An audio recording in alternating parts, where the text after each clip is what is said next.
Hello, everybody, and welcome back here at Adobe Live from the live community with Adobe Max. Just in case you missed it, we are at day 3 of Adobe Live. That's very exciting. We witnessed so many wonderful new feature release for the Creative Cloud 2022.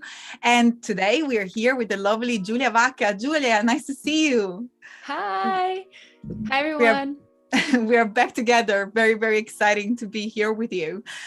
Today, we're going to be talking about branding, and Julia is going to showcase all the new wonderful features. And in particular, we're going to zoom in on the 3D new additional features and the enhanced 3D panel in Illustrator. So I'm sure everybody's super excited about this new addition. And of course, I just want to remind everybody real quick to head over to max.adobe.com. If you haven't done yet, don't worry, there are so many replays available for you at Max. By visiting max.adobe.com, you'll be able to register, attend, replay a lot of new sessions on demand. So they're going to be there on the website. Make sure to go ahead and check it out. There is a ton of fantastic and inspiring content there for you. So let's get started. Julia, why don't you, so first of all, I want to introduce you properly. I know we are good friends. We've been streaming for a long time here together, so I'm very excited to be here with you. Julia Vaca is a branding and packaging designer based in Denver, Colorado, and is here today, as I said, to talk about brand and the new features. So Julia, why don't you take it from there and tell us a little bit more about today's project before we say hi to the chat? Sure. First of all, welcome everybody. Thanks for joining us. I'm super excited to being a guest. Yesterday, or wait, 2 days ago, I was hosting Claudia actually, which was also really fun. Now we're switching roles. So today we're going to be talking a lot about branding. And we're going to be designing a brand, and then we're going to create some packaging as well. So we're going to be doing a mix of branding and packaging, kind of exactly what I'm specializing in. And we are going to be using Illustrator features that just came out with Creative Cloud 2022. And I'm super excited about the 3D functionality, and I want to bring it closer to you. We're going to be designing some packaging, custom 3D packaging in Adobe Illustrator. Can you imagine? Can you imagine? That's so exciting. When I presented the feature yesterday, I was like, I know many people like you and me are going to be pretty pumped up about these new features. But before we get started, I just want to say real quick to the chat, a big hello to everybody that is joining today. And of course, I want to make sure to say hi to some of you. I can read your name: Matt, Fabio Rossi in the chat, our lovely Sam Peterson, Johannes, Aurelia. Make sure to say hi in the chat. Let us know where you are streaming from. Andrea Soller, nice to see you. Make sure to say hi in the chat. Ask your questions, especially regarding the new features. I'm going to be here monitoring the chat when Julia is working. So Julia, I'm sorry, I'm going to be interrupting you with a lot of wonderful, inspiring questions from the chat. And of course, let us know, where are you watching from? We're always thrilled about this amazing, wonderful international community that is here at Adobe Live. And we're really happy to have you here with us. So why don't we get started and we jump in your screen and we can start to see more about today's project. Sure. So I know a lot of you here are specialized in branding or are trying to learn branding and trying to learn packaging. So I wanted to start from the beginning. Usually I start designing right away, but now I wanted to kind of go through the things that I walk with my clients through to understand the brand and to really get an idea of who I'm actually designing for. So today I wanted to introduce you to my client questionnaire, or this is just a framework. Actually, my client questionnaire always depends on the client. Of course, every client has different needs and different existing brands. or not existing. So I want to walk you through the different questions or the different things that I discuss with my clients, and I actually call it a brand strategy sprint, kind of a way to determine the strategy for the brand in case the brand doesn't have any strategy in place yet. So we are starting with my clients. I'm usually introducing myself. I'm giving them some ideas of what they can expect from me in this project.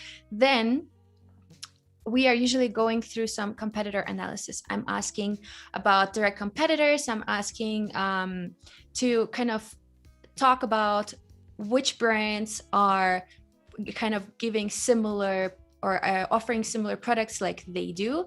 So competitor analysis is one of the most important things for me also as a designer, because I want to understand how can I create a brand that stands out online, offline, anywhere where the end consumer gets in touch with it, right? So I want to make sure that I understand the market and I understand what exactly is the brand inside its environment, right? So that's kind of the first thing that I would like to go through.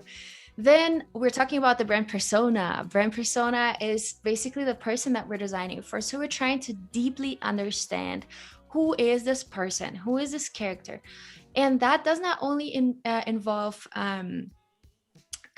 just thinking about the target audience in terms of demographics, but also in terms of psychographics.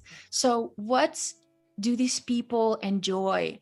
What brings them, what brands are they surrounded with? Really understand, if I'm, for example, designing a cosmetics product, really understand what will the bathroom look like and where are all of their cosmetics and what kind of brands are they already using? What are they used to? What's speaking to them, right? So deeply understand who you are designing for. And for me as a designer, it will also be a really good basis to make my design decisions, right? So I want to understand my audience, so I'm able to reflect my design decisions onto that background, and I can argument, not in the bad way, I can basically give reasons for my design decisions if I know who I'm designing for, right? So this is definitely a really important part of the basis that I'm building with a client to be able to design for this brand. Then I'm thinking about the things that differentiate this brand from their competitors, because what if a designer can do their job, but a design is never good if you cannot differentiate yourself. So I'm trying to understand what's the value of this brand actually, what's the main message here, and how does that kind of targets the audience. Oh, we have some lovely people in the chat. We Hi, have so much. everyone. I was just being quiet because I think that's a really important part of the branding, of course, diving deep. I do something similar called brand foundation, and I just wanted to let you know, really set, as I say, the foundation for the branding. So thank you so much for sharing this part of branding strategy. I think is very, very important to set everything that Julia is talking about in order to create longevity in brands and really create brands that will last for many, many years. So thank you so much, Julia, for showing and talking us through all the foundation of a brand. Yeah, awesome. So we're not done yet. We just kind of scratch on the surface. This is where we are kind of getting more analytical, and we are trying to talk about the brand itself. So what's the brand personality, right? So I'm asking, let's think about the character of your brand. What adjectives would you describe your brand with, right? What's the personality about? And usually my clients already have a really good idea of what the character of the brand is, of the personality of the brand. And that's also a really big part of the identity, right? When I'm designing an identity, I'm not just designing visuals, I'm designing a general feeling, right? A feeling of the brand. So when somebody sees the visuals that I'm creating, they're supposed to get a specific feeling. So this is what that portion is all about, trying to understand what the brand personality is. And Julia, sorry to interrupt you, but we do have a question before we move forward from Ataur. So the question is, are there any strategies when it comes to understanding why the brand should exist? Yeah, that's a really big question. So usually my clients come with me when they already kind of defined a specific niche that they're trying to fill. So this is the reason why they think this brand should exist, or every other person thinks that that the brand should exist. And actually the reason for a brand to exist is because it's an innovation, it's something new, it's something different, it's something that has a different approach, right? So usually the brands that I'm working with already have that in them, right? This kind of idea behind the product that makes it special, right? Yes. All right, so let's continue. And so the next question will be brand values. And depending on the brands, and I am working with small to mid-sized businesses, usually in my freelance life. um, so So we're thinking about the values of the brand. What are the most relevant values that would speak to the audience, right? So if we have an audience who are very, let's say, environmentally cautious and they are trying to protect the environment, what kind of values as a brand can you offer them to support this message, to support their values that they have as a person, right? How can this brand communicate those ideas with the target audience? And that will also be another attraction point for the brand to communicate with their audience. If they have the same kind of values, there will be a better connection, right? So, and our goal as a identity designer or as a strategist is to create a connection between the end consumer and the product. And brand values are one of those things that have to be defined and have to be figured out so that the brand can really speak to the audience. And then I want to understand, what are the current challenges of the brand? Why exactly did the client come to me? Why exactly do they want to do a rebrand? Or what exactly is not working right now, right? I'm trying to figure out what the problem is that the client is trying to solve. Maybe they're not attracting the right audience. Maybe their product does not stand out. So all of these things, usually the client brings with them and kind of already has on the table, and they know what the problem is. They know why it's not working out. And I'm making my life easier by understanding that before I make the same mistake, creating something that will not speak to their audience, or that will still be a challenge for them in the future. So I want to eliminate those challenges by creating a better experience with a brand. Absolutely. And as I say, those are like foundations. Yeah, exactly. So, and by the way, all of these things I'm asking when I'm already kind of on the contract with a client. That's not kind of part of the discovery meeting where we're trying to figure out if we're going to work together or not. This is already a deep strategy, deep foundation thinking for the brand identity. So, design no-goes. Every client usually has those things that they really, really don't want to be part of the brand, be it specific colors, be it a specific style, be it a specific, they can be specific adjectives. Usually they answer this question of what are some design no-goes for your brand. They usually ask, oh, I don't want, let's say recently I was working with a brand who is like a healthy meal prep brand.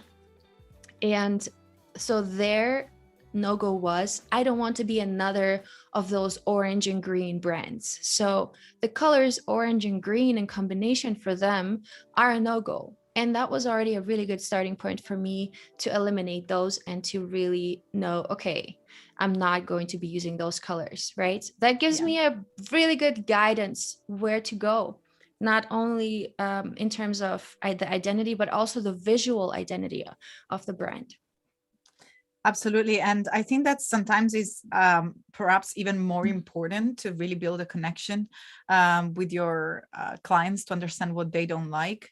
And, you really don't want to trigger a negative reaction. So that's sometimes more important than knowing what they like. Yeah, absolutely.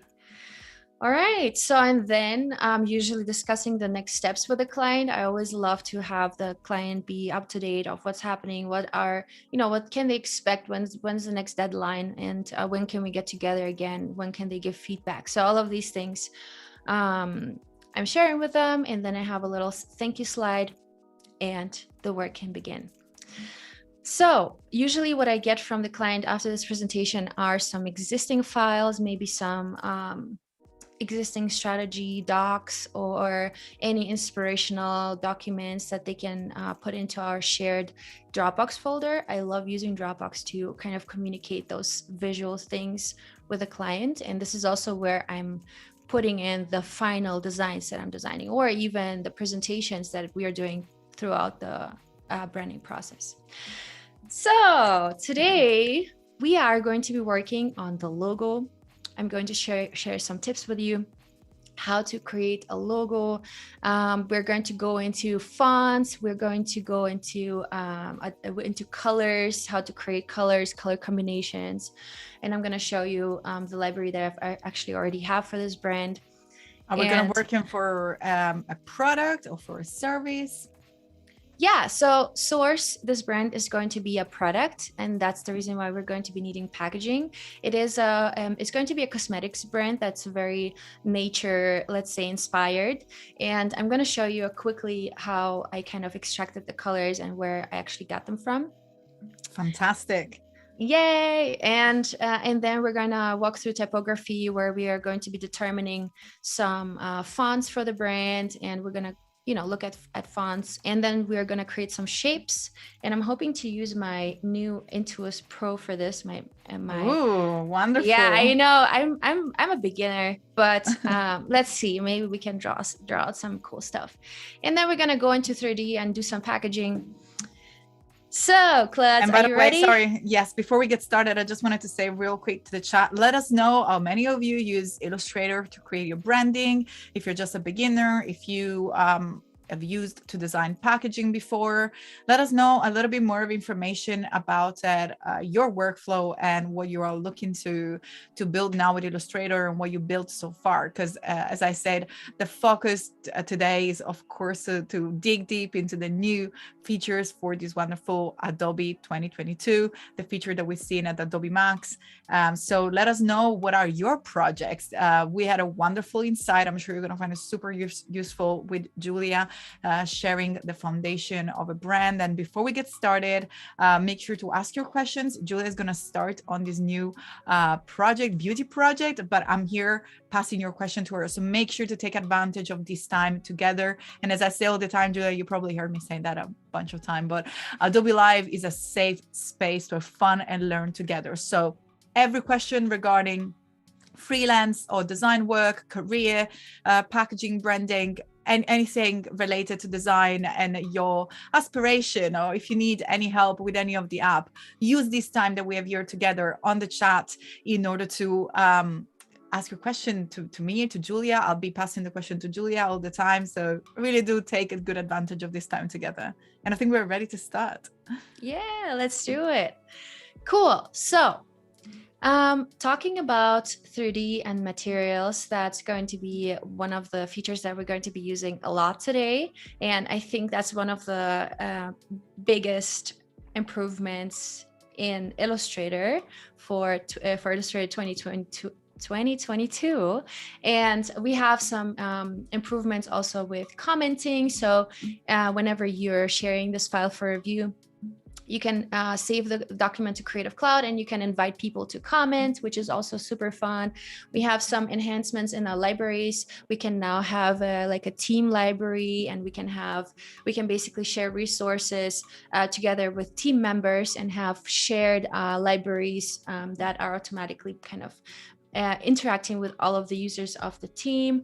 Then we also have some really cool stuff like selecting the same font. So you know how you can select same color, right? You can now select same font. So let's say I have a document with a bunch of text portions that at some point maybe need to be adjusted. And now I'm going to have to go through the whole document and select all of these things. Instead, I can now select one of the elements that have this specific character style or font and go into select, same. And now we do have appearance, blending mode, stroke color, stroke weight. Now we can select the same text. So we can select the same font family and style, font size, text fill color, text stroke color, and text fill and stroke color. So I can select the same font family, and as you can see, super easy. That will probably make it really much easier to work in layouts where you have, specific character styles that you use and then at some point have to change.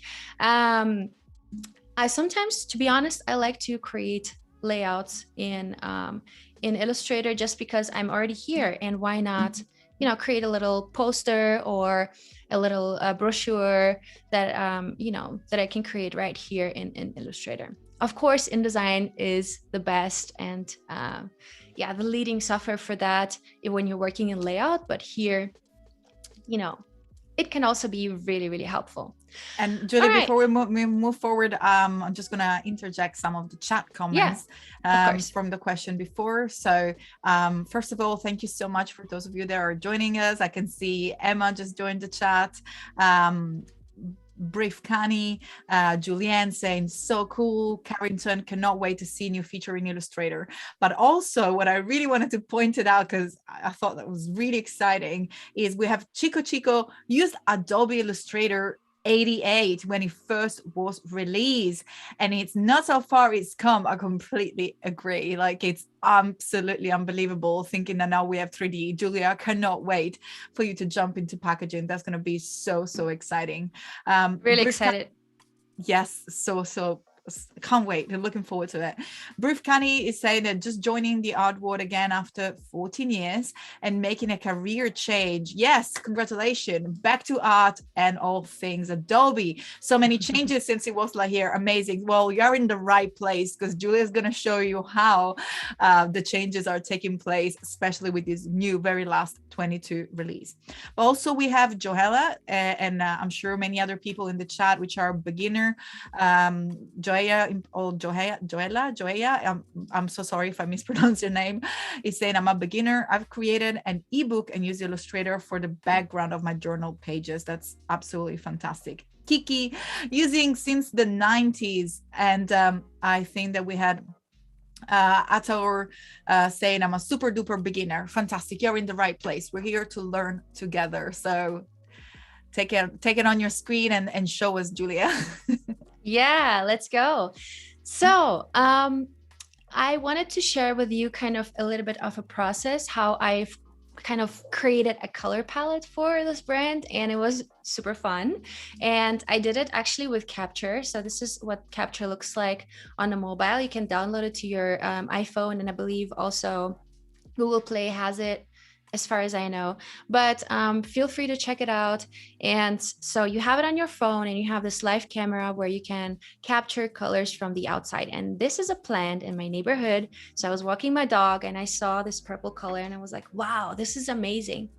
So I took my phone and I captured this color palette and thought, hey, why not use it for a branding project?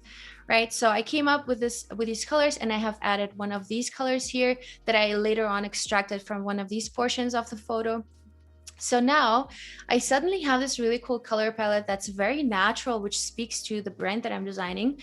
And this is kind of how I came up with this, right? So yeah. This is colors, but we are going to be talking about how to create color yourself. But first of all, I want you to learn how to create a logo. And for that, we're going to be using the regular.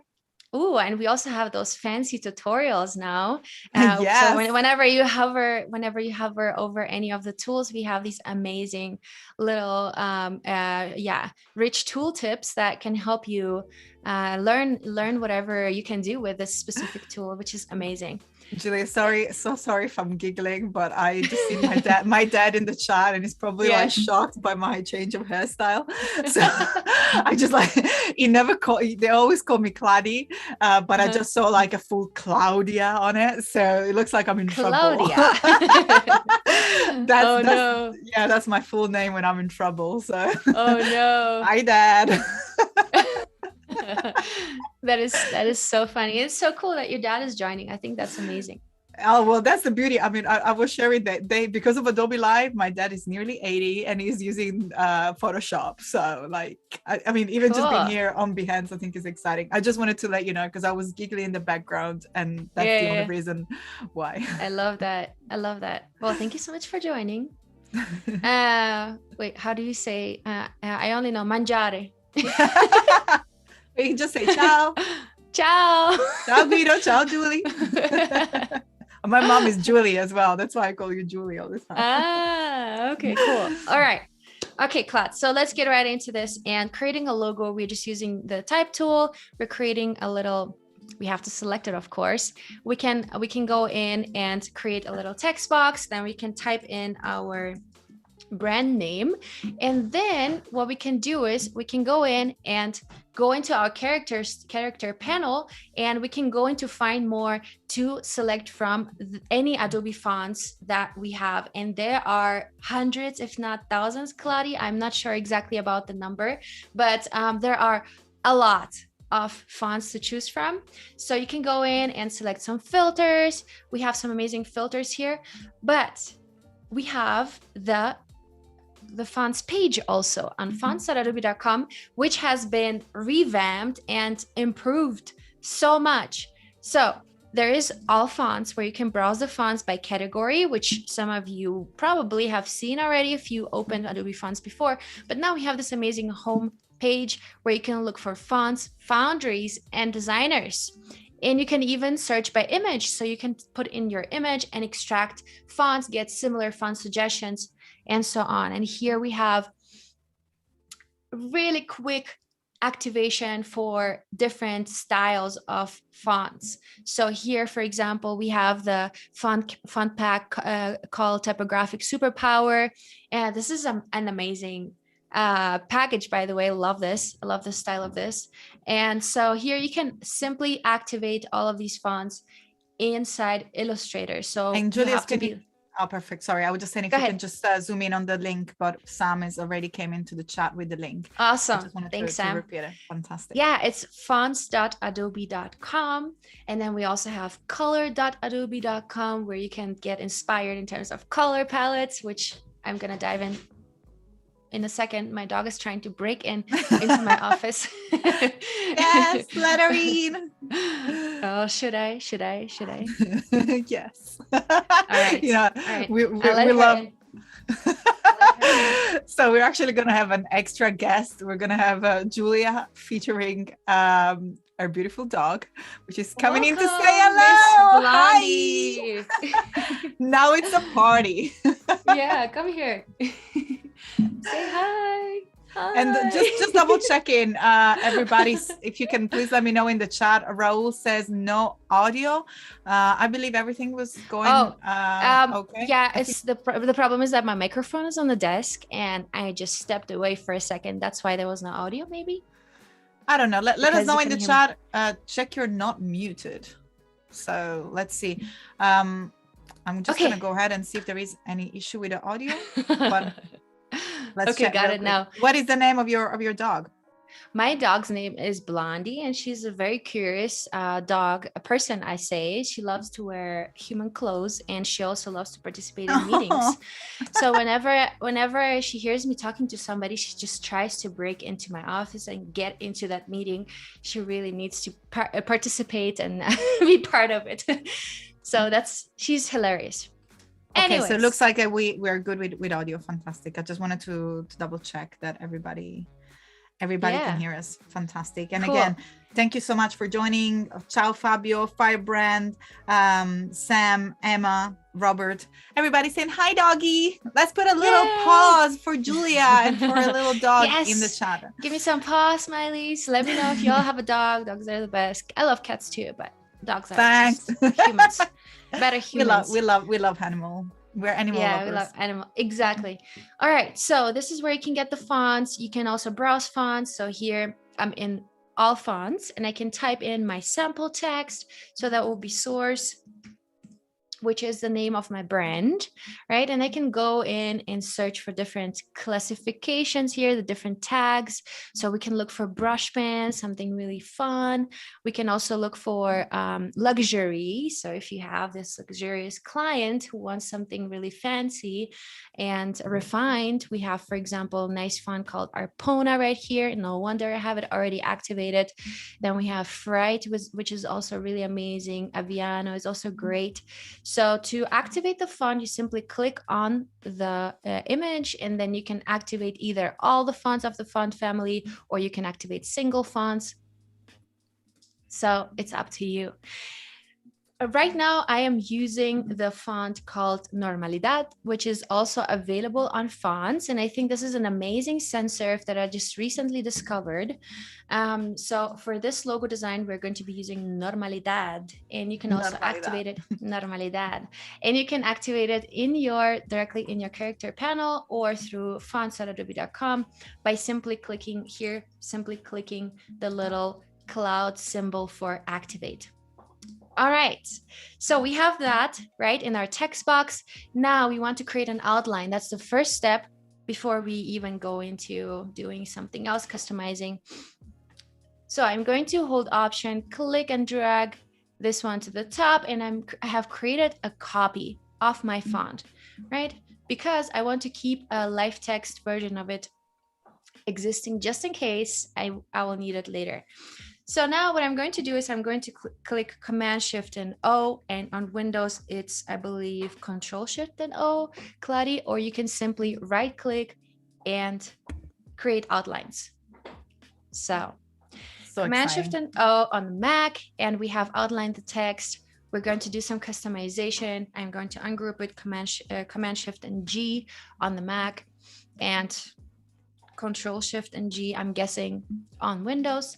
And I'm going to select one of these letters. Now you can see I have outlined the font, which means I have now vector shapes of the single letters, and they're not treated differently than any other shapes, right? So I can go into my direct selection tool and I can grab one of these points and I can customize all of it, right? So and if I can ask you, Julia, something that is usually very exciting, I personally, I really get excited about these gig things. If we can jump into outline view, just to show with a command Y or Control Y real quick, just to show that it's actually like a shape. It's not like a line of text anymore. Yeah, exactly. So now, right now it's a shape and it's called a vector shape. And the reason why us as branding designers or as designers who are designing for scalable products, let's say, are working in vector format is because the vectors are endlessly scalable. So you can take this logo, export it as an SVG or any vector format, and you can scale it in the future. So you can provide that service to your client, giving them a scalable asset that they can put on the banner and scale without any pixelation, right? Of course, it has to be exported in the right way. But vector format is exactly for that. So this is the reason why we want to be working with vectors rather than pixel files. All right. So now that we have outlined this, I'm going to select the R and I'm going to right click, transform, reflect, and I'm going to create this cool version, a little modern, funky, customized logo. And I'm going to kern it just a little bit so it's kind of nice and well distributed between our U and the C. Now you can see there's still a little bit more space here than between the R and the C, so I can still move the R and kern it a little bit better. This looks pretty good. By the way, do you all know this kerning game? Claudia, have you played that before? No. There is this kerning game in the browser that you can play. So you can even play it on the phone, by the way. I forgot the name, but let's see if somebody in the chat knows. But I'm sure if you Google it, you can find that. Yes, I'm gonna do some research right now. I was actually on it. Awesome, cool. So we have that. And now what we're going to do is, and I'm actually going to lock the background with Command and 2. I'm going to select all of these letters, and my logo text is always getting into the selection. So I have my text And now we're getting exciting. Let's make Could this it one white. be type dot method? Kearney type? Maybe. Could be. I don't remember, to be honest. I remember I saw it once and I've posted it on my social media, but I don't remember anymore.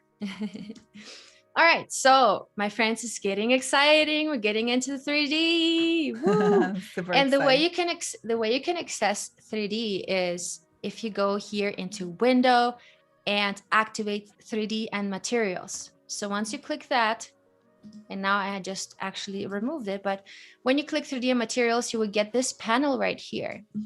And this panel is super duper awesome. Yeah, there we go. So we have the object. So here we can set the object settings. Then we have materials. We can select materials for our 3D model. And then we can even determine the lighting. So there will be some shading options. There are different presets for the lighting, standard, diffuse, top left, right, and so on. But first, let's decide what kind of 3D type will this be. And we can either create a plane, which will be just a flat logo that we can 3D move in 3D, like 3D space, and turn it in every direction. Or we can do extrude. And when we do extrude, that means that our logo will be extruded and basically created into a 3D shape based on the initial vector, and it's just going to be extended, right? And here we can determine the depth of the logo. And now you can see this looks a little bit pixelated, but what I can do is I can turn on render ray tracing, which will give me a way better preview of my 3D model, right? So I can go in, I can zoom out to preview it way better. And while I am actually doing the adjustments, the quality goes a little bit down so that I can actually see the live preview, concentrating on the speed rather than the precision of the rendering, right? But as soon as I let go, it gives me the precise rendering of my model. How cool is that? Woo, That's an amazing, yes. I thought we were saying so amazing. Cool. And this is a new technology preview. So this is going to be developed further and further. So just expect to be better. That's a new acquisition from Adobe. I think that's different from Adobe Sensei. Is a technology preview. So expect more out of these wonderful features. Yes, definitely more to come. Now, you know what's the coolest thing? You can actually export these 3D models and bring them into Dimension or into Stager. You can export them as an OBJ file, and you can create a whole rendered 3D scene. And for those of us that were not in packaging, what is an OBJ file? Can you tell us more, please? It's just short for object, and it's just a format of a 3D file. So that's the way we can export it from here and bring it into 3D software. And then we can even go into Painter and create some texture. We can go into Stager, which are all Substance, new Adobe acquired Substance products that are all within, 3D modeling and, painting on 3D objects, which is super amazing and super fun also. So check out the Substance products within the Creative Cloud. They could be, I'm not sure if they're part of the Creative Cloud subscription, but I'm sure you can get a test version. But so there is a curated collection. So if you actually go into the materials list, there is a curated collection that is available. But if you want to explore more beyond that collection is already pretty amazing. It has wooden elements, marble elements, leather. There's granite. There is so much.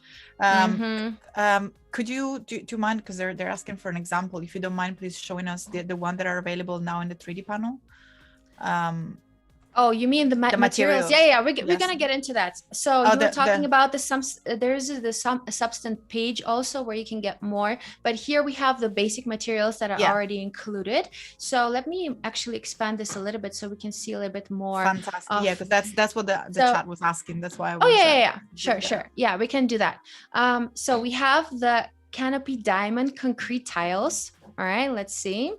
And then Okay, all of those interesting. can be edited as well. Adjust it, exactly. So we can go into material properties. We have the resolution, we have the primary color, we have the luminance, we have the secondary color density, and a lot of amazing settings, color hue variation. But let's first kind of concentrate on the material that we want to choose. We can also do something like gold.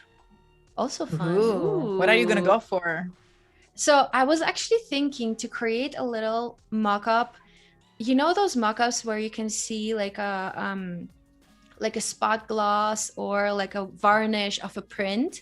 I wanted to create something like that in a second. So first let's experiment a little bit, and I wanted to go maybe with a gold or another varnish to kind of simulate how that will look like on let's say a paper. Okay, I'm really excited to experiment with that. So let's create a copy of this, and we can of course size it down a little bit, and then we will have to adjust the depth a little bit because the depth is kind of set. So let's create a copy of our golden source logo. Do you have like a And favorite depth that you use, like something that is your kind of go-to settings that you want to share with us? you mean in terms of depth? Yeah, because like I have like for certain settings, for example, even for drop shadows and stuff like that, I have like my usual stuff that I know that works, and those are some safe numbers, and like those are my Yeah, numbers, my see, super numbers. that makes sense. But I think we also have to adjust the scaling options, because right now, if I scale this up and down, it will look proportionally thicker or thinner. Like when I was scaling this object, for example, you can see that it looks like the depth looks less when you scale it up. Yeah. So I'm sure we'll have to adjust the object, transform, scale, and then let's see. I don't think we have the settings yet. Oh, maybe strokes and effects. Okay. Yeah. So now, yeah. so now I have that, and now it will be scaling the depth. Oh no, actually it doesn't really. So it all depends really, and I would experiment depending on the size of your logo. And I'm sure it's also something that's been improved and worked on and kind of adjusted to all the settings, like the scaling settings, for example. So Fantastic. We're learning together these new features. yay! Yes. Okay, so first of all, I wanted to create something that looks like a paper so that we can kind of pretend that this is a golden varnish print on top of a paper. So I'm just going to Ooh. create a little like card, and I'm also going to create a 3D object out of that. So I'm going to create a plane like that, or maybe we can even give a texture, but let's keep it simple. So I have something like this now, which almost looks like a board. Now we just have to, of course, adjust the perspective that it works with all of that. Maybe, so you can feel free to experiment, even just having a golden varnish, you know, that you can, and then you can group these two objects. Let's see, can we group them? Yeah. So Command G, and now can we actually rotate them both together? That would be interesting. I don't think so, but definitely make sure that both of these objects are, you know, let me ungroup them again, that they are aligned kind of in the same perspective. And the way you can align an object is with this gizmo, I guess it's called. So with a gizmo, you'll be able to rotate around x-axis, y-axis, and z-axis. So the z-axis rotates it to the left and right, and then we have Y, which is rotating it. Yeah, just play around with it. And if you just grab the gizmo, let's see, if you just grab the gizmo, okay, so I have the other object selected now. I need to select the text. If you just grab the gizmo, you can just go into all the directions, which is also really fun and gives another kind of way to see your object in a new light, right? In a completely new appearance, which is amazing. Anyways, and we have a suggestion for, sorry, Julie, we have a suggestion from Luca saying we can also use a woody texture that incorporates the elements of nature. That's super cool. I think we're creating a print mock-up. So that's, I think, if I remember well, that's what you mentioned, like a golden foil. Yeah, exactly. Exactly. And here we can also adjust the card, and we can make it look cardboard. Cool, right? Ooh, super amazing. Yeah. So now we can also adjust the color of the cardboard. We can make it, for example, white, and it will still have this texture on it, which I really, really love. And you can, again, you can adjust the roughness of the card. You want to make it more rough, or adjust the fiber density, and then you can see the texture. I can see it right now, but you will have to check it out yourself, because once you're actually in front of the computer, you will see it way better. And then you can adjust all of these other things to kind of adjust the texture of the paper. All right. And so luminosity, exciting. Contrast. So luminosity will be, is it kind of reflecting the light more or less, right? So if we have it reflect the light less, that will give it a nice texture-y feel, and it looks a little bit darker. Whereas if we turn up the luminosity, it looks like it reflects a lot of light. And then we have the contrast, right? So there is a lot of stuff that we can adjust in 3D materials. All right, so let's keep it like that. I think we're pretty good.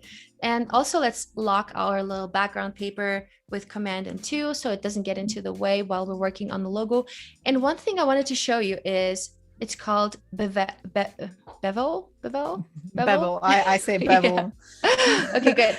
So once I turn on the bevel, let me also zoom in so you can see the difference. So once I turn on the bevel, there is this really cool feeling as if it's actually like this really nice rounded edge that you usually get when you have a varnish. Right now, let's go in and adjust the depth of this. So we can still go in and adjust the depth, and we're having it at 0. And then we can also adjust the height of the bevel and see how that can work in our case. This is super cool. I mean, this is in Illustrator. How I'm cool just like is that? every time that you're working, people will probably see my face getting bigger and smaller, because I don't have my glasses on over there. They're probably here. I usually don't wear it because there's too much like light reflection. And one thing I'd love to experiment now. Okay, so now we have this golden texture, but what if we just have a regular bevel, like paper on paper? And how can we maybe create the same kind of feeling? Oh, this is also really nice. Okay, so now let's adjust the color a little bit, kind of similar to what we have in the paper. Okay. Ooh. This is awesome. No, this is a very new feature. So for me, a lot of the things are also experiments. So here we are experimenting together. So this is a really cool effect, and I love it already. This is so fun. Okay, so we have that variation. We have that variation. Let's create another copy, and let's create another kind of version of what we can do with the 3D. And let's see what else we can do. Maybe we can go in and use the default material, which is a very glossy kind of white material. Of course, again, we can change the color. We can go in and adjust the material settings. Let's see, where are they?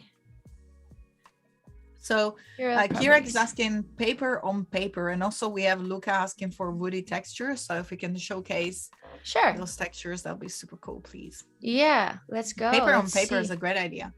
Yeah, it looks like it's actually just like a paper embossed treatment, embossed. Yeah, exactly. So what else do we got? Wood. Let's see where we have wood. Larch wood. We have. So that also looks really cool. And for this, I kind of want to imagine the context. Where will this actually be used? And, when creating something, I also want to imagine how will it be produced, and will it be standing on a desk? Will it be will it be a little a sculpture? Is it going to be a big billboard, or like a sign, or what is it going to be? So in this case, I would say we're going to increase the depth a little bit, because wooden stuff usually is created out of a thicker kind of material, so that it's nice and stable. Wood is also very different every time. So usually wood is, made in a little bit larger pieces than this thin depth that we had before. So, okay, so we have sorry, that. Julie, sorry to interrupt you, but Robert said already tested 3D a little in Adobe Illustrators. And what I wanted to ask while we keep playing with all these different options, let us know in the chat if you have already tried or if you're trying with us right now, if you're following along with Julia and experimenting with all these wonderful materials. Let us know in the chat. We're super curious to know. Yeah, and that's it. Sorry for interrupting you. I was just excited absolutely. by Robert saying and already I see there's an architect in the chat and 3D architecture. You know what? You can actually build architecture in here. Now that I'm thinking about it. So let's try and build like a room, which is, I'm assuming, something that you want to see in 3D. So I'm going into and creating just a regular rectangle and increasing the outline just a little bit. The stroke, I increase it to 6 points. And then what we're going to do is we're going to go to object, path, and outline stroke. So we have a vector that goes on the inside, on the outside of the stroke, right? And now we're going to go into extrude. And now we have this kind of frame, but we can also go in and adjust it. So it's kind of like laying flat, right? So cool. Yeah, it feels like the seams. What was it called? Was it called the seams, the game? Oh yeah, right. Oh my gosh, one of my favorite games. Amazing. And then we can increase the depth. Build a game, build an apartment, build mock-ups. You can do everything now. And then you can go in like, oh, okay, this is room number 2. This is room number 3. Okay, and we have Gus in the chat. Thank you so much, Gus, for being here with us. Very, very exciting. We're having a ton of fun with a wonderful new 3D materials panel, new release, new amazing feature and release of this wonderful 2022 Adobe Creative Cloud here with Adobe Max at Adobe Live. So much fun, so much going on, busy days and lots of new fun, exciting things to discover together. Yeah, absolutely. And then let's try Inflate. And what Inflate does, it basically creates like a balloon. So it kind of takes the shape that you have and it makes it like a bubble, right? So again, we can go in and, oh, okay. This is a little bit complex. The object is quite complex here, but this is so cool. I mean, look at that. And we're still in Illustrator. We're still inside Adobe Illustrator. Exactly. This is so awesome. Exciting. This is so fun. And I'm excited to implement more of that stuff in my workflows as well. So let's see. we have a very cool tip from Robert, which imported a material to Illustrator made with Capture. That's wonderful. That is possible. You can capture materials in Adobe Capture. You can go outside, capture a rock, bring it into your materials, and put the rock on any object that you want. Right. So let's try a material up here. I'm hoping this is not too complex because this is a pretty complex shape here. And okay, so obsidian. Okay, let's make it a rock. Let's make it a rock. Ooh, let's make it rock, you mean? Let's make it rock. Exactly. Oh my gosh, look how cool that looks. And it's so realistic. Oh my God. So you can literally preview, like if you are someone who makes sculptures, this is so fun. you can literally like have a mock-up without even doing a mock-up. You just click on a panel and it does it for you. Okay, I have an idea. Let's create something like that looks like a t-shirt. I want to see if I can actually blow up a t-shirt and kind of create like a t-shirt mock-up for myself. Yeah, I'm just curious right now and I'm just experimenting. But that's what we're here doing together, learning more about this new feature. Clearly, this wonderful feature is Julia's favorite. Would be nice if towards the end we also have a little bit of a look to the share and commenting feature. Yeah, absolutely. Cool. But take your time. We have time to see that. So let's build a t-shirt first. How much time do we have left together? Let's see. Sorry, I don't have the watch in front of me. Okay, let's try the t-shirt and I'm gonna bloat it. I'm going to inflate it. Sorry, inflate it. Oh, okay. This is interesting. It looks fun. It looks funny. It actually doesn't not look very realistic, but it looks really funny. As I said, like I think you can create like characters. And by the way, Julia, sorry, Yeah. I didn't have the clock in front of me. We have an hour. Awesome. So All so right. much fun, so much fun, so many things to do. Yes. Okay. So let's stick to this brand and let's keep on creating for this brand. And this is so cool. I mean, it gives a completely different level to our workflow and the things that we can create. I mean, embossed paper in Illustrator? No more jumping to Photoshop? What do you mean? Can we create our own mockups? Yes. There we go. This is your new mockup creator. And by the way, Julia, I must say something. Yeah, go ahead. Just because you mentioned Photoshop. I just want to remind everybody that one of the new features in Photoshop is that you can copy and paste any group of layers that are from Illustrator. And I don't know if you want to showcase it or not, but I just thought it was worth mentioning since you mentioned Photoshop in terms of interoperability. Yeah.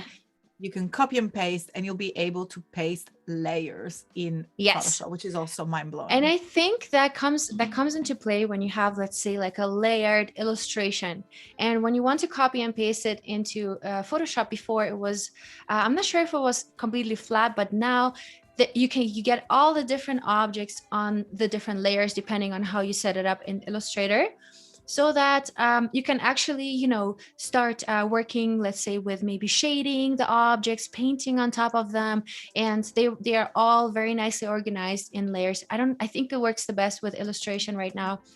I don't have anything layered, but feel free to try it out and let us know what you think about that feature. And Julia, we have a question from Joella saying, can I share a story about what I'm learning here on Instagram? Of course you can share. We're always super glad to connect. And you can also DM me and Julia afterwards also on Instagram. And that's why I interrupted you, because I wanted to know your Instagram. I know mine is at @IamCladi.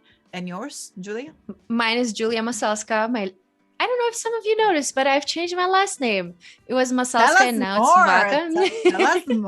Tell us more about this change. I finally adjusted my last name to my husband's last name. So it took a while. It took a while, but yeah, we're the Vacas now, and I'm a Vaca now too. So it's amazing. It's fun to kind of take on a new identity. But yeah, there is a lot of confusion that comes into it. Yesterday I was on Max. My Max session was by Julia Masalska, but now I'm Julia Vaca, and I also have these different accounts where I have these two different names where I'm like, are you gonna keep it, or are you gonna change it? I'm going to change now to Vaca everywhere. So thank you. Robert is saying congrats. Thank you. Yeah. So I would suggest, Paco, we should go onto like a full on mode where you can see both of our faces, and we'll make some poses so y'all can take a nice IG story. It looks like you just give me a second. It looks like we're gonna have to wait for a second for that. Okay. I know that our lovely Paco is here behind the scenes, so I'm just gonna. Cool. All right, Paco. Whenever you want. Yeah. But guys, feel free to definitely connect with us on Instagram. Connect with us. Follow us. Shoot us an DM, message, whatever you prefer. And let's continue here for now. And maybe we get the chance to do it in a second. All right. So we have our logo. We had outlined it. We had changed the R. Right? So we had mirrored it, and I haven't created a copy, which is not that smart, but now I can quickly replicate what I did earlier, which looked somewhat like that. Now, what we can do is, of course, I had my color palette, right, that I have extracted from the plant that I can just copy from here, from my other document. So copy and paste, and then we can also go in and use some more color in our logo. Right, so I can go in and create some color variations. And again, to copy and paste, what I do is I select the object, hold Option on the Mac, and click and drag it to the side where I want to place the copy. So this is basically a copy of my original logo. And we have a lot of congratulations coming from you. Congratulations, Julia, on the change of name. Congratulations. Yes. Thank you. It's like a new identity. And let's say hi to Andreas. Andres, yeah, he's not watching right now. I don't think so, but he is over there. He just had his wisdom teeth pulled, so he's just Oh, hanging out. But yeah, cool. So let's continue. Let's get some color in, and let's maybe do some more 3D work with color, which would be amazing. Shirak is saying would love to connect with all of you on Instagram. Yes, absolutely. Please do that. So the way I create color variations is I take my initial logo. Again, I'm holding Option, clicking and dragging down to create a copy. And now I can go in with Command and D on the Mac, and I think it's Control and D on the Windows, Command and D, and I repeat the action, right? So the action that I did before is repeated by clicking Command and D. So now let's go in and adapt all of these colors to the logo. So now I have this beige color, and I'm going to use the eyedropper tool on the keyboard with the letter I, or you can go in and select the keyboard, the eyedropper tool here on in your tool panel. So it's a little pipette, or I don't know how to call it. So this is the eyedropper tool right here. Let me zoom in. Oh no, I can't zoom in well. Okay. So I'm going to eyedrop basically the color. I'm going to sample the colors that are here and that are part of my brand color palette. And Laura's is saying in the chat, love this color palette just in time. Hi, Laura. Awesome.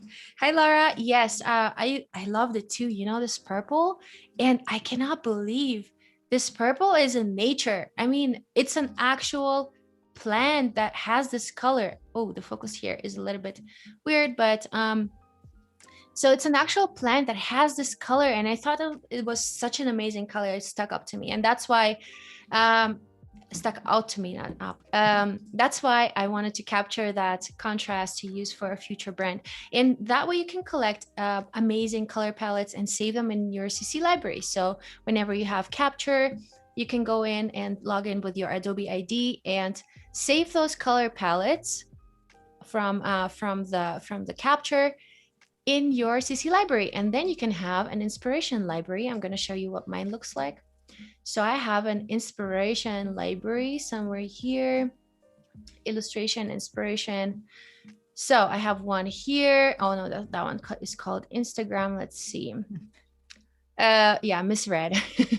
Inspiration right here. So you can see this is a big library. Let me go in, and you can see there are a lot of colors that are captured. There are a lot of single colors that I've saved, and it's a big. So these color themes are all from Capture. So I do save them to this inspiration color palette to use in the future, right? That's so exciting. And this is, by the way, look at that. Look at what I found. Flowers. This is the color palette that I've saved to my CC library when I captured it, right? That's the flowers color palette. All right. So beautiful. Nature has like the most beautiful colors. I always say, like, people ask me, where do you find your inspiration? Where do you go? Which books? Absolutely. There are so many resources that we can find, but going for a walk, especially in natures, that's what I really recommend. Absolutely. And again, I'm going to go in with the eyedropper tool, create some variations, and let's bring in some 3D. So I'm going to make those a little bit smaller, so we have a regular variation of our logo and one that's going to be in 3D. So again, I'm going to place those, kind of assigning them to the colors, arranging the structure of this board a little bit so it looks a little bit more organized, right? That's what we all like sometimes when we're on a stream. I always say, like, keep it messy first, and then it needs to get messy before it gets beautiful. Exactly. That's the reality. Yeah, exactly. That's what it is, and that's what it looked like before.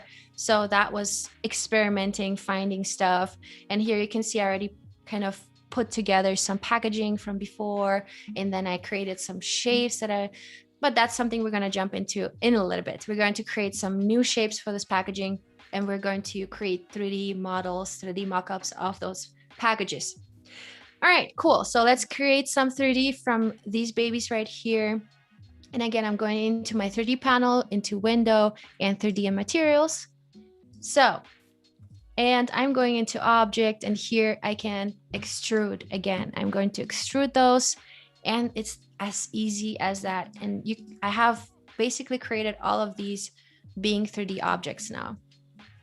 Now, what I would like to do is I want to check the color contrast and see how these 3D objects can actually work on my brand colors. So what I'm going to do is I'm going to bring some of these colors in the background, and I'm going to see, you know, what are the color partners to these 3D models, right? So maybe I can do something like that and experiment with the darkness. And I'm thinking this could be one of the greater contrasts.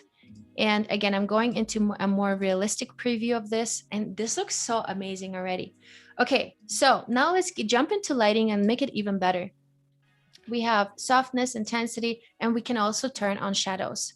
Ooh, look at that. Oh, sorry, I'm surprised myself. I mean, I have experimented a little bit, but I mean, this is a whole new level of experimentation, and it's super fun.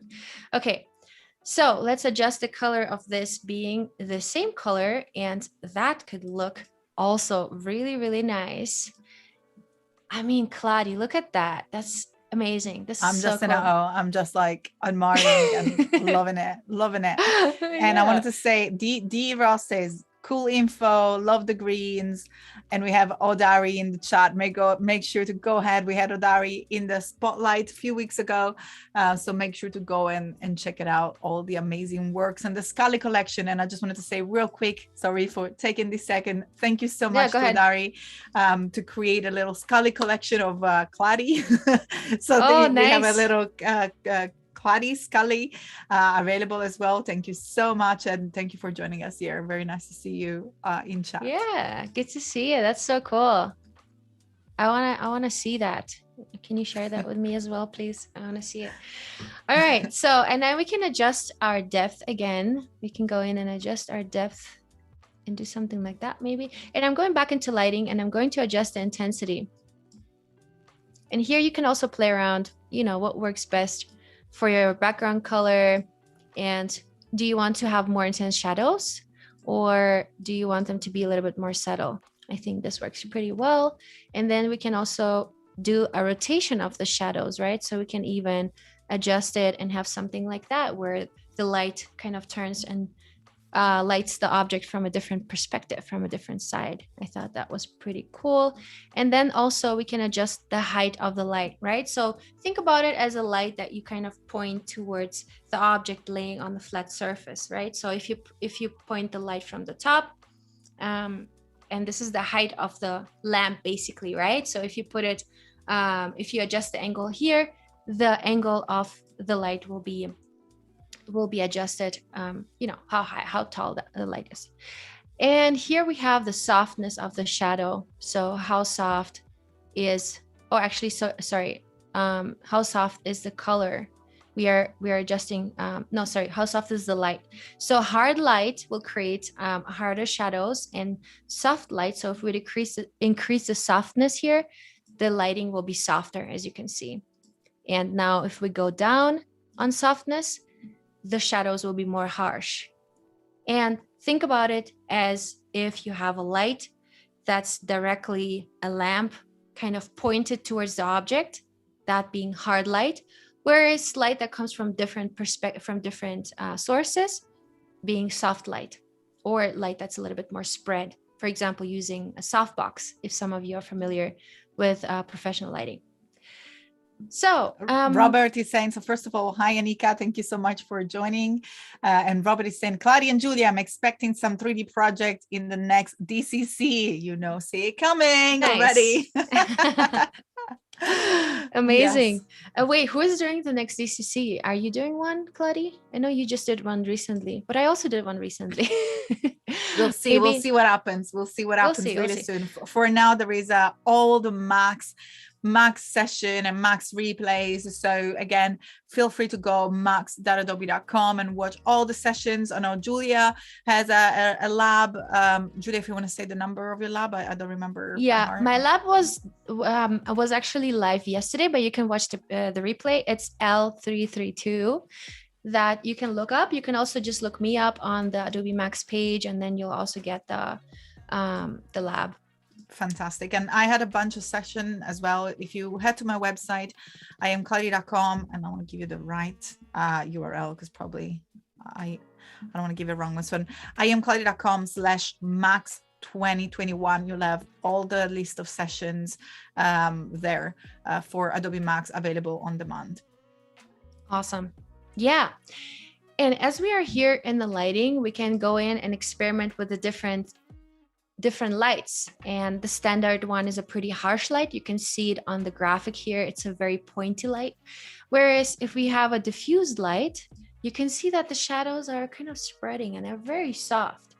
Now we can also decide the direction, right? So is it standard, which is from top right, or we can also decide for top left, right? Top left would look somewhat like that. And then bottom right will look something like that. And you can also adjust the rotation manually here as well, right? So, and then you can adjust the shadows from being below the object. So that will be something where we have, let's say, this logo standing up. Let's see, like that. Let's zoom in here a little bit. So let's say we have the logo standing up like this, right? So there the shadows will be below the object. Whereas if we have something where the logo is maybe like a board that's hanging on the wall, we're going to create the shadows that are behind the object, right? So it looks like they're placed on the wall, like there's an actual wall behind the object. And I'm going to do a little bit of adjustment here.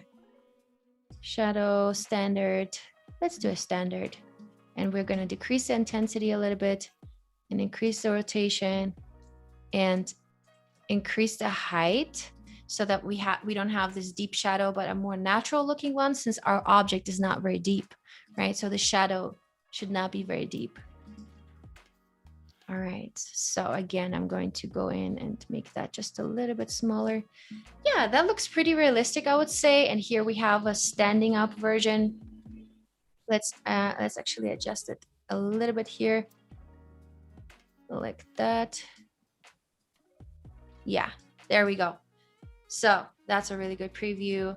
That's one on the wall. So you can totally make a logo look like it's already a sign inside your client's office. And of course you can bring images in here, right? So you can totally bring an image of the client's office and then place that logo on their wall and create a mock-up like that. So that could be fun. All right, so how about we get into packaging and we get into creating packaging shapes? I know there's a lot of experimenting still we can do, but I want to kind of get into typography. We also have typography, but let's jump into packaging actually real quick. Usually that's kind of my flow when I work with clients. I start with a logo, then I create a color palette. I go into typography and I create a set of typography that's used for the brand. So that will be a header, subheader, and body copy, and maybe sometimes what's it called, like a highlight font, a font that you don't actually use, so it's just used for small little details. And then we also have shapes that can be used for the brand. And in this case, what we can do is actually let me draw some shapes. And I haven't been using my Intuos Pro yet on a stream, so this is my opportunity. Super exciting. This is my super time. Exciting. And the cool thing is, so you can actually go in and zoom in through the pad. And what I would like to do is I would like to just create some shapes and make them 3D, because why not? And we can also do some cool lettering. So I can, for example, do something like that, whatever that says. I'm gonna turn on the precision of the brush. You can see Illustrator corrected me quite a lot. So I'm going to double click into my brush and I'm going to adjust the fidelity to more accurate. Let's see. I wanna know in the chat how many people use tablets as well, and which tablets do you use? Let us know. That would be nice. That would be nice to know. Yeah, I just got an Intuos Pro and it looks somewhat, it's huge. It looks somewhat like this. So it's big and it comes with a pen and with a pen holder. And this is a pen holder. So the pen kind of goes into that like that. Where is your positioning? It took me like about a couple of months, like after 2 months, I kind of find my positioning with the tablet, and I started on the side because I just thought that that was the best way. But then I just right now and in all this year, I just work where I have the tablet in front of me, and then I have the keyboard above the tablet. So that's my setup. So my tablet is on the right side, so where my right hand is, and then I have the keyboard with my left hand, so I can command Z. So in this case, yeah. So let's say we're gonna draw something like that, or maybe I'm gonna do like a little like signature looking thing. And sometimes it's cool, you know, to bring in custom typography into a logo. Let's actually do that. Let's bring in our logo, and let's create some kind of like a script piece underneath it, so that you can see what I'm talking about, right? So let's say we have our logo right here, and this could be like a piece of script right underneath it. Now we can, of course, go a little bit more precise and do something that really works with a brand. So maybe we can do something like natural. Oh my God, I'm so bad. Naturally sourced or something like that. This is not legible. But yeah, you can create some cool stuff. You can even do like a little like signature looking thing. Let's say this is the the owner of the business and their signature, and you want to create this effect where and maybe we can have some plant doodles, like, you know, some little plant stems and leaves. Oh yeah, that could be cool too. Of course, we can go in and maybe do like some custom little leaves or something. This looks terrible. That's cute. No, it looks cute. And by the way, hi Vincent from Toronto. Thank you for joining. A lot of people are saying I use iPad Pro, Wacom and iPad Pro, Wacom Intus. I've been using Wacom Pen and Touch A3, so the very large one for a while now. And we have iPad and Wacom One Pen display. So a lot of iPad and a lot of Wacom coming up to play. Yeah, I'm just experimenting here, and it's cool. You have to get used to it, of course, right? Because it took me, as I say, it took me up to nearly 3 months to find the right positioning, to find where I, you know, liked it on the desk, and to just get comfortable and abandon it. And I don't know about the tablet that you have, but you can also set certain buttons on the side, so you can customize the buttons on your Wacom. So for example, Julia was mentioning Control Z. You know, you can have some shortcuts that are embedded within your tablet, so you can literally use it like almost as a little mouse and pen at the same time. Yeah, absolutely. And then you can also do like custom things. Like for example, you can draw a little custom icon. You can go in like, oh, this looks terrible. Exactly, that's what you do. Okay, so let's pretend that I have like a circle, and then I have something inside the circle that says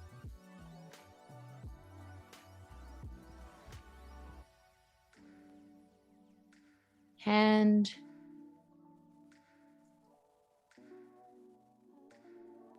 I think I need to put up the fidelity a little bit, because my handwriting I think that really using fidelity is a great way to smooth the text so much. I use a full on smooth, like all the way on smooth, because I don't trust my shaky hands. And by the way, we have Kiki saying always use a tablet. It's almost impossible to design full time without one, especially for health of your wrist and hands. I agree.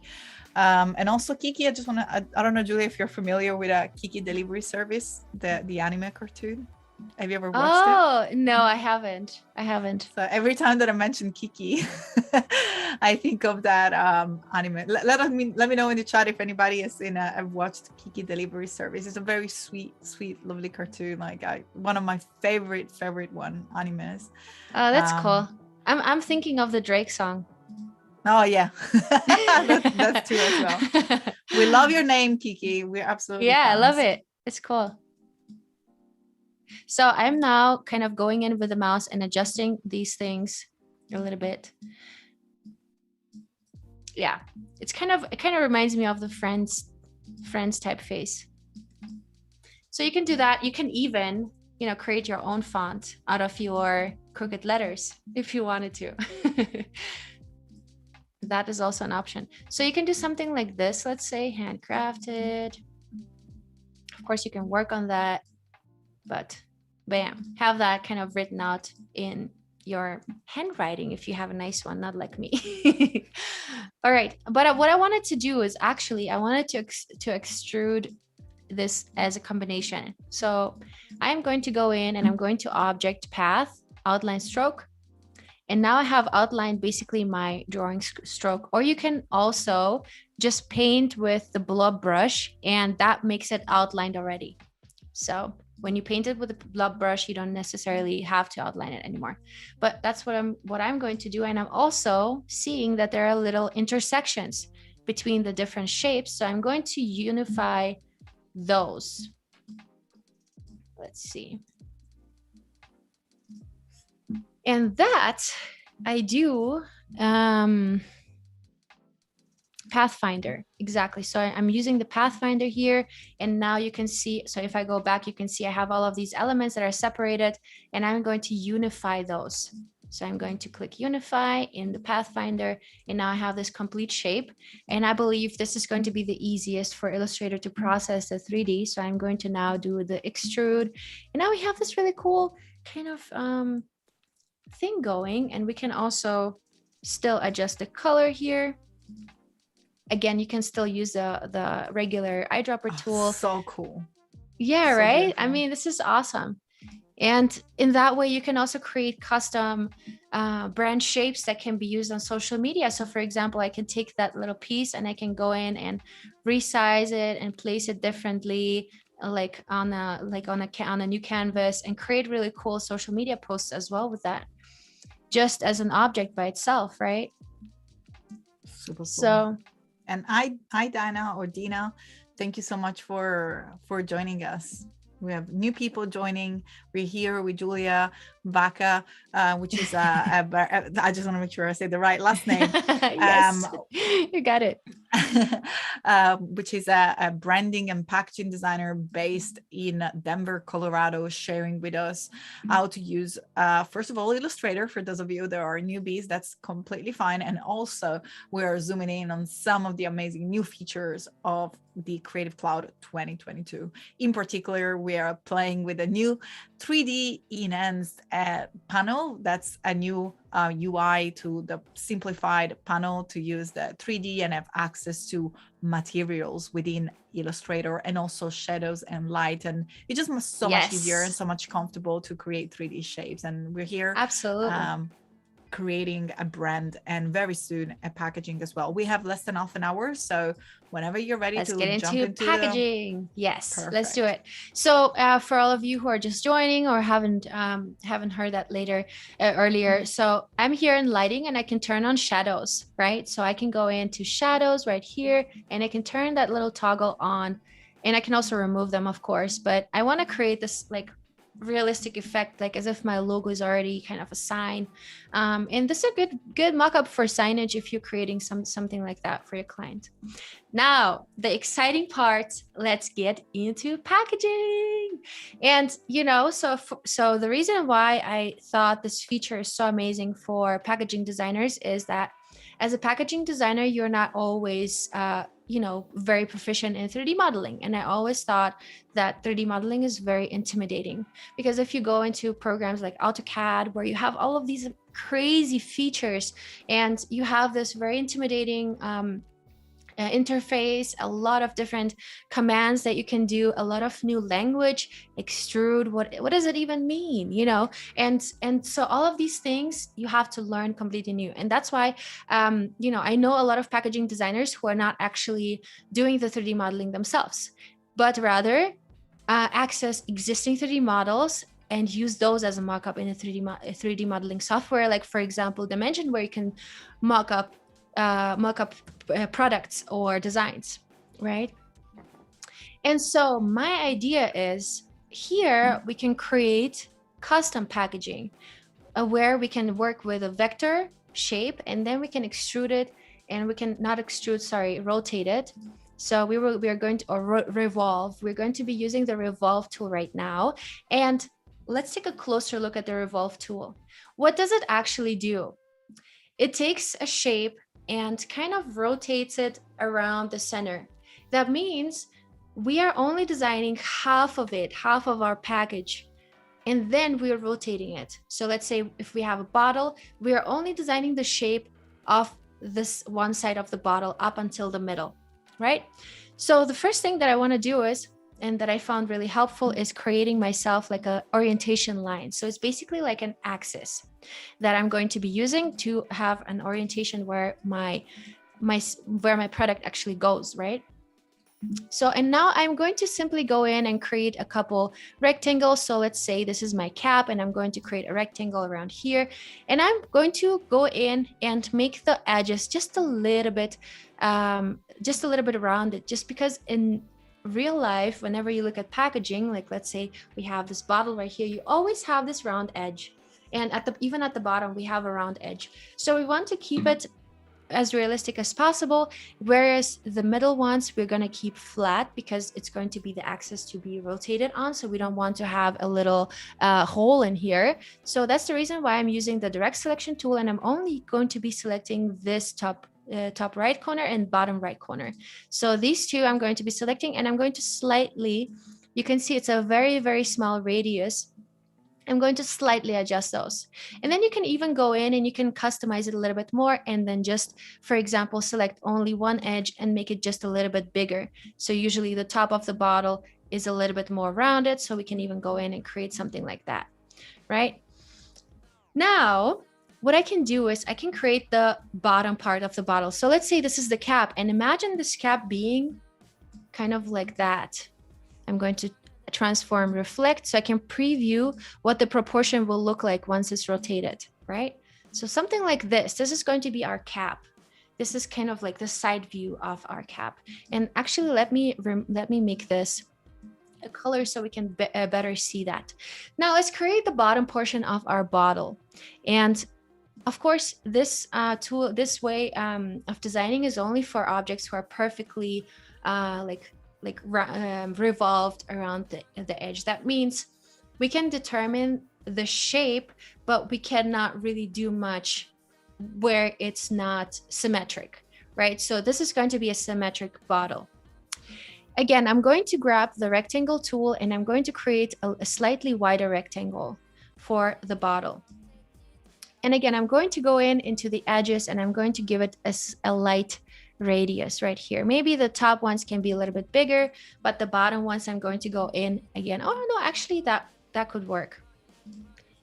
All right, so this is perfect. And now you can see what I did. I actually created one big shape. So now I want to divide that shape into two halves, because I'm going to be rotating only one half of my bottle. And for that, I'm going to be using, let's see. So I'm going to be selecting the line that I already have and the shape, and I'm kind of going to cut that line into the shape so I can divide it into two parts. And for that, I'm going to Pathfinder and divide. Now you can see the shape was divided, and I'm going to remove this one just to avoid confusion, just like so. So now we have the shape of our bottle, and I'm going to make it white because our initial bottle material or color is going to be white. Or we can also take our brand color, which is slightly off-white, and I'm going to use the eyedropper tool with the letter I on my keyboard, and I'm going to sample that color. All right, so now we have these two objects, which is the cap and we have the bottom, and I'm going to just lift up the cap just a slightly tiny bit, just so I have this realistic moment where I know these are two different objects and they are a little bit separated. They're never perfectly together. And that will create a nice little shadow underneath here. So now what I'm going to do is... We're having like top tips here. Make sure to take notes. Exactly. And now I've realized that my bottle might be a little... We'll play around with it. But let's select both of these objects now, and we're going to click Revolve. And now what happened is, since I have created the cap first, it's in the background, but actually we want to put it in the foreground. So I'm going to select it, right click, arrange, bring to front. And now this looks way more realistic, right? So we have a cap and we have a bottom part. And let's see where that revolved around. I'm sure everybody's going to be exciting to be able to create these wonderful objects. Yeah, this is super fun. And now we have something that looks like a bottle. Now let's go in. And actually, I'm not sure exactly why that is a little bit shifted. Let's see. Let's actually arrange it perfectly. I think maybe we have some settings here that have been set before. So let's go in and adjust. So we have the revolve angle 360 from left edge. And here we have also left edge, which is good. Presets of axis front. Okay, so here we can rotate our object, and I'm going to set that back. Extrude, revolve angle. Okay. All right. Okay, this is interesting. But anyways, so we have these two objects that we can now even take off from each other. You can even get way more precise with this and create something way more, refined. Chico is saying group before revolving. Okay, let's see. Let's try that. I love how we learn together. We learn together. Yeah. That's the beauty of Adobe Live. All right, we have Command G, and now we're gonna, oh yeah, that worked. Thank you. That worked perfectly. All right, so now we can still go in and we can adjust the material. So we can make a really cool like wooden cap. We can even I think I saw some bamboo there. So we can even go in and make it bamboo. We can make it whatever we want. We can make it gold. Oh, okay, interesting. Anyway, so we can adjust the materials here. It worked before. Okay. So let's see. Okay. So I guess let's first play with color, and then we can adjust the other stuff later. So I'm going to double click into this, and I can go in and adjust it to a darker color to kind of imitate a different material, but I can also just go in and use one of my brand colors. Let's say this is all made in like a plastic. We can go in and create reuse the brand colors that we already have. And here at the bottom, I can even go in and create and use the green color. Maybe not, maybe a darker shade, or let's just keep it beige. I think I like it. I like it the dark. I love you like the dark green. I'm just thinking it could be a little bit too much color. Maybe we can put some gold on top of the dark. Sorry, I'm just me being too blingy. Yeah, and whatever you want. Yeah, we could. I mean, there are a lot of amazing materials here that we can definitely use, and we can also go in on substance materials and check out those materials there as well. I'm just not sure why exactly it's doing this. Interesting. Oh, I know why. I think I need to ungroup them now. Oh, okay. Let's see if it's better revolve by single instances, and then. Interesting. Okay. We're having some so roadblocks here. Is it if you ungroup it, it's still not giving you the material? No, interestingly, I think it's probably some bug. But anyway, so what I like to do is I like to then go in and let's say I find this edge slightly too round, and I think, the shape almost reminds of like a baby product, and I want it to look a little bit more elegant. So I can still go in here into my original shape, and I can go with the direct selection tool, and I can adjust the edge here. And as I adjust the edge, you can see that, oh yeah, okay. So you can see that the edge is actually adjusting in the 3D model as well. So maybe something like that. And here I can also go in and adjust it, make it slightly sharper. I'm actually trying as well myself. I'm following your tutorial live. Yeah, of course. And the cool thing is, where the fun comes in, where you actually grab like a pencil tool, and you actually just like draw a shape. And then you go in and you can like revolve it, and you go in and select the color for the fill, and you have an interesting shape. Okay, interesting. Okay, this is new. I think I have some like weird settings here. Let's see. Something is off. Direction, right edge. Oh, okay. All right. So I had set the left edge as being the basis, but the right edge kind of gives me a better result. And still I can still go in and adjust the shape. So you can actually build your shapes here within Illustrator, just using the regular pen tool, and then adjusting the vector points and adjusting, kind of creating like a clay model for yourself. And how cool is that, right? It almost looks like a candle holder or something. That's so beautiful. So gorgeous. Yeah, I love that. And then you can go in, let's say, let's try some more material. Oh, now it works. Yeah, now it works. Look at that. How cool is this? And we can also go in and do something more realistic, like the stone, for example. Ooh. I mean, Yeah, that's literally fun. creating, you can create scene for your mockup directly in Illustrator as well. Yeah, you could. Yeah, you could. This one looks very organic. Could be something like that. So Julia, Chico is asking, I know you already answered this, but let's repeat it for everybody. Yeah. Can all these also be exported into Stager? Yes.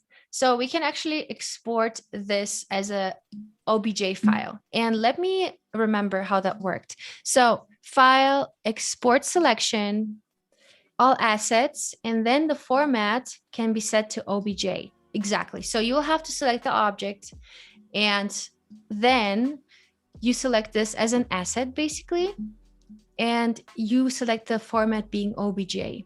And then once you export the asset, you have the perfect 3D model that you can then import into any 3D software. I think Adobe's programs all are recognizing OBJ. I know Dimension does, I know Stager does, and I know you can also bring it into Painter. You can even paint on top of this. So you can go in, take this exact model and paint on that So 3D beautiful. model. How cool is that? Odari is saying, this is too cool for school. I'm going to have some fun with Adobe Illustrator. Yeah. Totally cool.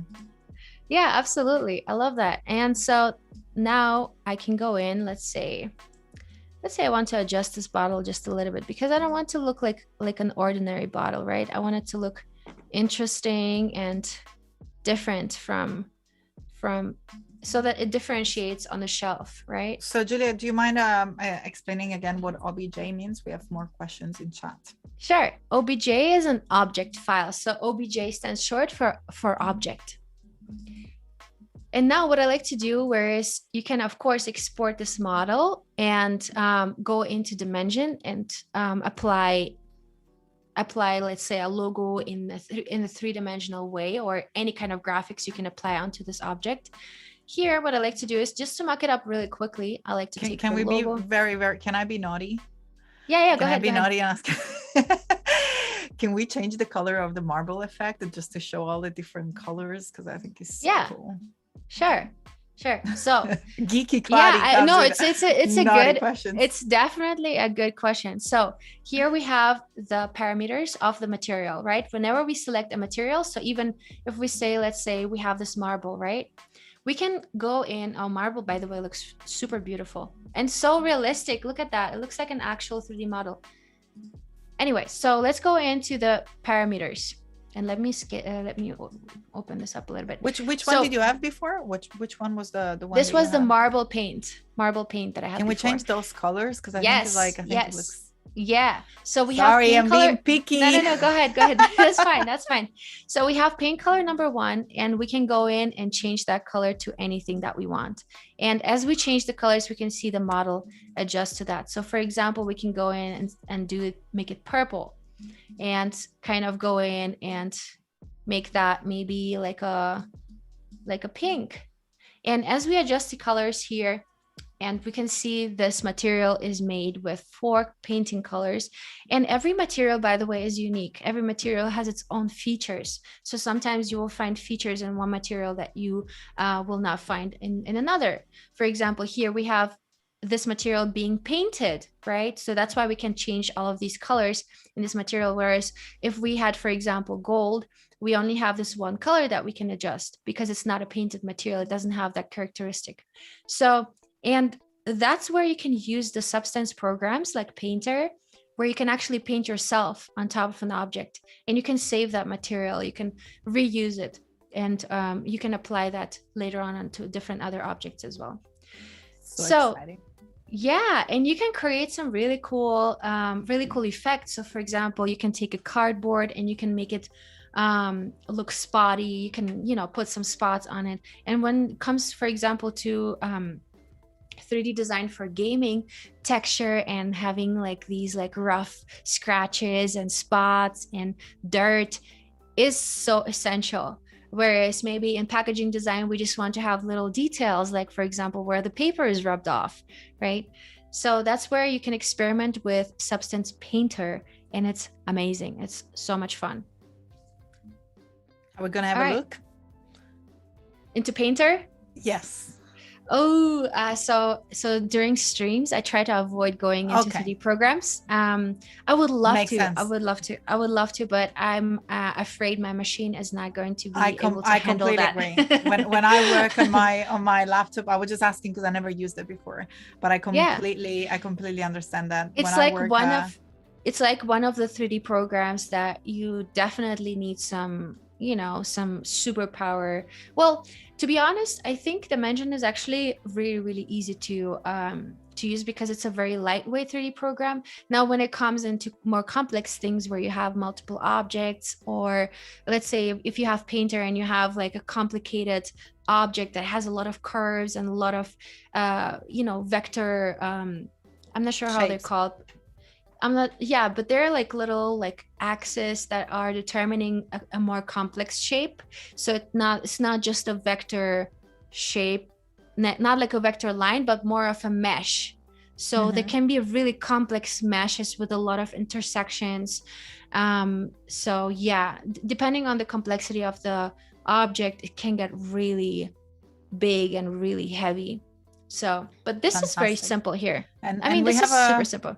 Yeah. We have another question. We're being picky, Julia, sorry. Yeah, of course. But no can we, Potato is saying, buona giornata, have an awesome day, evening. Ciao, Potato. We have a question from, let me see, Robert saying, can you wrap the text around the bottle, please? You can do that. You can do that in 3D modeling software. So if you take this, export this model, bring it into Stager or into Dimension, you can then drag and drop the logo from your libraries. So you can take this logo, go into your libraries, save it to your brand library. So for example, I have the source library somewhere here. You can see I use libraries a lot. So here we have the source brand assets. And here I can drop in with a little plus element. Bam, just click plus, and then I can drop in the graphic. So my artwork is already saved to my library. So then I can just jump into Stager or into Dimension. By the way, Dimension is part of Creative Cloud, so there's no extra additional subscription needed. Whereas I believe that the Substance programs are kind of like a specific 3D suite that's that has to be kind of purchased extra. I think there is like a free tester. You can have a free There's trial. A free tester. Yeah, you can have a free trial. So definitely check out Substance programs. Stager is to put your objects on a stage and to render them out, kind of similar to Dimension, but with very much more features. But the interface is very familiar if you have used Dimension before. And then we have Painter, where you can paint on the objects. And then we have Sampler, where you can create materials. So you can sample from an image, for example, and create a material for yourself. And so in Stager and Dimension, you can actually wrap those logos around the 3D model, right? And you can use this 3D model there as an object file. So just open the object file, and then you can just drag and drop from your libraries onto the object. Very easy. Super cool. And we have a question from Anderson. Julia, apply ray tracing to see how it looks like. Yeah, sure. So here, let's see. So to apply ray tracing, we can go in here. And in the meantime, we have Sam dropping the link for Substance. So awesome. Fantastic. Thank you. So yeah, I mean, look at this lid. It already looks very realistic. And thanks to our model where we have a little gap between the lid and the bottom part of the bottle, we have this little shadow going that makes it even more realistic. You see that? Now let me actually go in and try to lift it up just a little bit more. Now that probably even looks more realistic, right? Like when we have a lid, it's never fully on top of the object. So let me actually go in here and adjust it just a little bit better. Yeah, look how realistic this looks. And now let's add some shadow onto the bottom surface. So I'm going to select these two objects, or actually I think I have to go one by one. Let's see. Okay, so lighting and turn on shadows.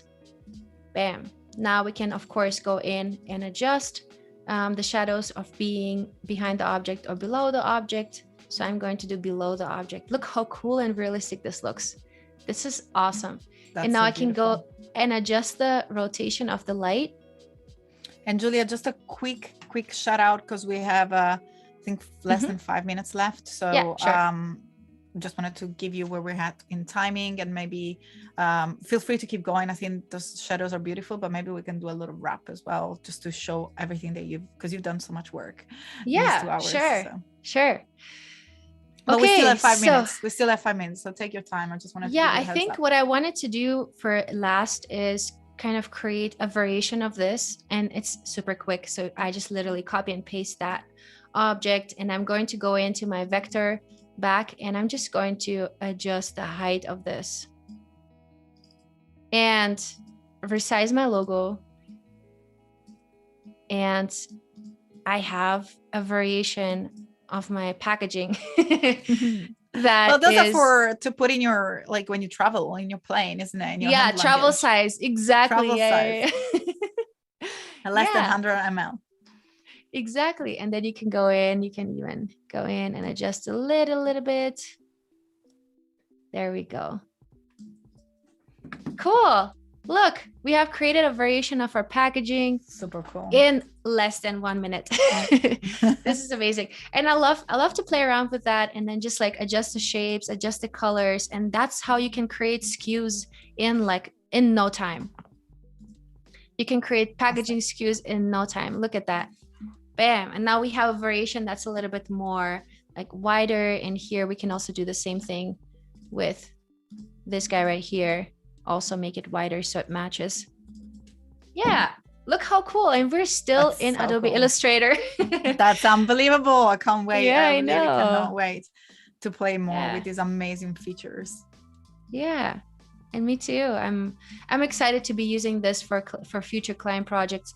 And of course, you can go in and build some amazing 3D illustration too. So you can go in and literally create some bubbly world to kind of add to that. Let's inflate this one.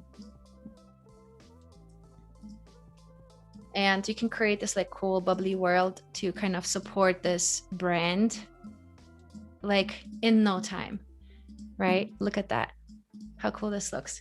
And this could already be like a really cool poster. Add some background in there and we're good to go. So cool. Oh my gosh, this is so fun. I love this. I mean, this just brings another level for us as designers. And even, I mean, I'm curious to see some illustrators of you who are going to be experimenting with this and create some cool 3D illustrations.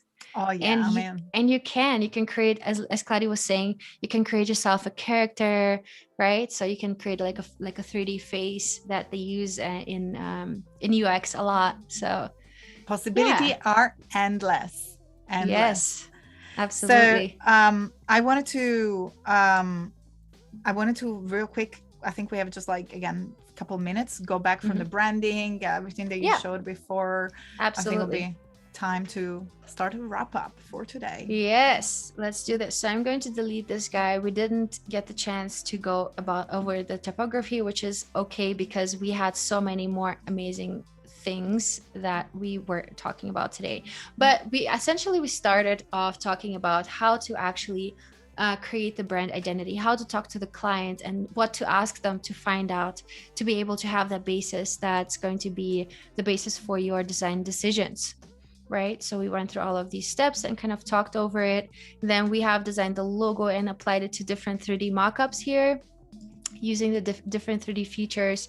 Here we have created this paper on paper embossed look mock-up of our logo. Here we have a wooden variation, a golden variation, super cool. And then we have played around with color and with different colors applied to the 3D logo, applying the shadows from the back versus from the bottom. I mean, and I'm going to stop you a second, back. Julia, because we have a very interesting question from Potato. Yeah, If you want of course. the text horizontal, is it possible to put the text in 3D curvature path?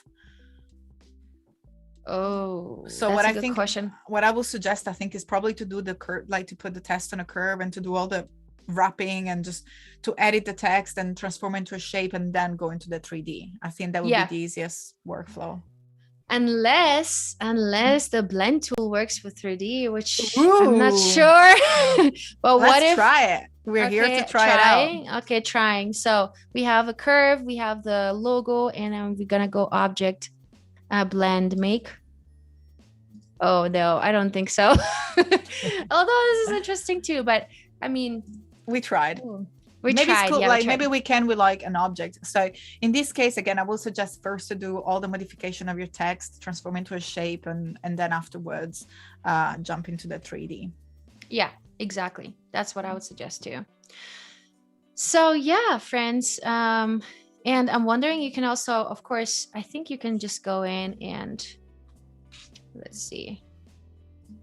You can modify, I mean, you can modify the groups also. You can go into the group and modify the letters within the group. Hopefully. Let's see. Let's see if we can do this.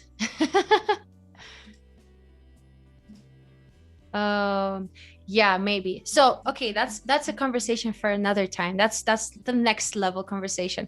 But I would love for all of you to check out 3D and to experiment with your logo designs, with your packaging, and yeah, see what you can come up with. And feel free to reach out to Claudia and I. I'm always happy to answer any questions if you have after the stream. Feel free to reach out either through Behance. Our both links are in the info box above the chat. Otherwise, feel free to reach out to Claudia and I on Instagram as well. Absolutely. And unfortunately, it's getting to the time of saying goodbye. But before we say goodbye, I want to make sure to remind everybody to stay tuned here at Adobe Live. There is so much more going on. In fact, first of all, go ahead and check max.adobe.com for all the wonderful replays and for all the sessions that are going to be on demand, available on demand. So make sure to go and check them out. And then stay tuned here, because after us, we have more fun here at Adobe Live with the lovely Anna McNaught in What's New in Photography. So it will be just right after us immediately. So just go and grab a glass of water or coffee and then come back and the community lounge and here at Adobe Live for this wonderful stream. And tomorrow, Adobe Live will be back at 2:30 Pacific with office hours, Andrew Ockradle and Nick Longo. The fun never stops. We're going to be commenting Max, answering questions. So we're going to be back together, learning and exploring with the new Creative Cloud 2022. And with this, I'm going to say thank you so much, Julia, for this time together and showcasing all these wonderful features. And thank you, everybody, for being with us. It's been an absolute pleasure. Thank you so much, everybody, for joining. We'll see you next time. Bye-bye. Cheers. Bye.